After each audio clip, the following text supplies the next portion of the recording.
to show them for us. Now they'll ask for it. So if you want to see alligators or manatees, I suggest keeping your eyes within 5 to 20 feet from the shore. That's where they generally hang out. And as we come up against some of this vegetation over here on our port side, that's called water hot. That's called yellow pod lily. Yellow pod lily is like a salad garden for the manatees. So it's not uncommon during the course of the year to see 4 or 5 of them in there frolicking around and eating. So as we go by patches of this today, keep your eyes on it. If you see a lot of commotion on it, you never know if they're going to be over there.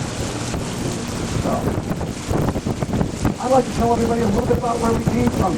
We came from a place called Sanford. How many people are familiar with Sanford? How many people know how Sanford came into existence? You do. Have you heard this before? Okay, well, how did it come into existence? Came along the river. He came along the river, swimming down one day, as he were. Okay, he's close. So I'm going to tell you what I know, and you can verify. After the Civil War, I mean, you can read it by this version, nobody falls out of here. After the Civil War, Abraham Lincoln appointed his very first diplomatic appointee. His name was Henry S. Sanford. He was a lawyer from Connecticut. True, even back then the lawyers had their fingers in everything, and it's only escalated. You know, I'll tell you. Now, don't confuse him with that other Sanford guy. Come on, you big stomach. I mean, you fat, grossy lips. All right, that was Fred. He's over on the other coast. Stay with the junkyard. Jeez. But Abraham told him, he said, hey, get out to that Florida place and find out what all of that was about. So Henry said, yes, sir, I'm on my way. Ladies and gentlemen, Henry came down by this same river we're on because I-4 was still under construction. And still is. It's a rough road, and some things will never change. You're absolutely right. And not only that, he came into Lippman and thought, wow, this is gorgeous. I can envision building this here. I'm at the gateway to southern Florida. Yeah, that's the ticket. So he purchased 13,000 square acres for $18,000. That was a king's ransom back then, but he was a lawyer, so he had lots of money. And he cleared out the city, complete with churches, parks, streets. He even named the streets that we have today. And he called it Sanford Grant. It was named Sanford Grant for 5 years before it became incorporated as the city of Sanford that we know today. And now you know how Sanford came into existence. Wasn't that painless? Nobody fell asleep. Nobody fell out of a chair. I love this job. And am I right, sir? There you go. Don't verify it, see? He's read the manual. All right. One thing about Mr. Sanford, everybody should know. The man was an innovator. He built a city, but he had nobody to live there. This was not good, guys. He thought, if I don't get people into my city, I'm going to lose my shirt. So he looked around everywhere he could. He put billboards on trees. He put ads in the paper. Could not find any takers to come and live in Sanford. So as a last resort, he ended up contacting people from overseas to come and live and work in Sanford for 10 years. Anybody want to guess what country they came from? Germany. Where? Germany. Germany. Germany. Nice. Vietnam. Vietnam. Man, that's a lot. England. England. Raise your hand. Who said England? No. But that was a good answer. That was a good answer. Overseas. France. Where? France. Japan. No. Good answer. Good answer. You said England. That's okay. Have another drink. We're going to get this going. Where? Greece. Not so much.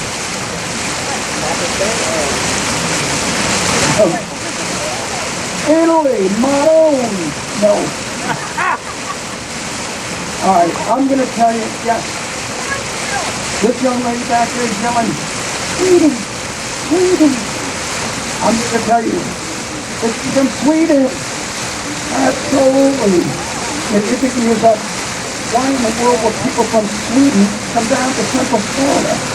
Well, I think the only thing they understood was a free boat ride. But they came here, they spent 10 years in Stanford under contract. And at the end of 10 years, Mr. Stanford came back down, looked around and said, wow, you guys have changed me. Look at my city. It's thriving. You know what? The contract is up. As a bonus, I'm going to pay everybody's way back to the bicycle home in Sweden. Well, they all got together and said, forget about it. We're staying for Disney. Boy, this is a real cool party. All right, so I didn't even say that. But the truth of the matter is, not one single person went back to Sweden. They all love it down here.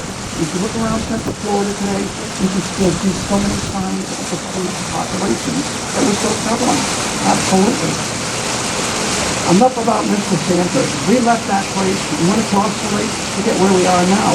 We went under 3 bridges. We went under I-4, 1793, and the CSX railway bridge. If you're not familiar with the CSX, that brings the auto train down from Virginia, right here into Stanford where it unloads. Absolutely. And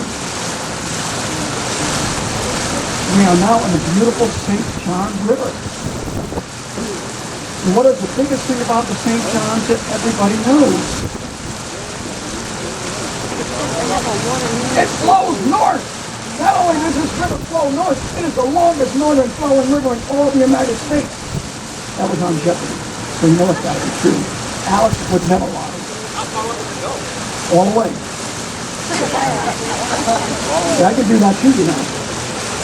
This river actually starts southwest of Melbourne, way down there. There's a lake down there called Lake Hell and Blazes. I couldn't write good material like this. Hell and Blazes was the original name because political correctness raised its ugly head and said, you can't call it that. You're going to offend somebody. True story, they made them change the name of that lake. That same lake today is called Lake Hell and Blazes. It is what it is. And from there, this river flows north 310 miles up past Jacksonville into the ocean. And I know a lot of you have looked over the rail at this gorgeous water that we're sailing in, and you're thinking to yourself, oh, man, I wish I had longer arms so I could scoop up a glass and have a drink. Well, you guys will not take the time here. The biggest objection that most people have to drinking this water is the fact that it's brown, correct? How many people drink coffee? I rest my case. So I'm here to tell you can drink this water. I won't if you can drink this water. The reason this water is so brown is to see all the balls types of trees that were passing on both sides of the river. Notice their roots are in the water. Well, their roots emit tannic acid into the water. And that's what makes this water brown. It doesn't flavor it, but it does turn it brown. Again, take a look at some of these fall cypress, folks. Some of these trees are already hundreds of years old. The bald cypress is one of the slowest growing trees in the world. It grows 1 inch in diameter every 30 years. It doesn't get much slower than that, guys. If anybody here has been down to Victory Park, nobody's been to Victory Park? It's about 7 to 8 miles south from where we boarded. They've got a tree down there, a bald cypress, believed to be the oldest in the nation, if not in the world. It is called the Senator. They call it the Senator because it's shady and crooked. This is my good stuff. But the unique thing about that park, by the way, if you have any senators on board, you're welcome. The unique thing about that park, it's free. Let me repeat that. It's free. So if you get a chance, go down there, check it out. You will not be disappointed. See you later for directions, how the private says. Ladies and gentlemen, time flies. I've already been given my thumbs up. Lunch is on the table. So go downstairs, Bon appetit, and I will see everybody after we eat. Thank you so much. If you have any questions,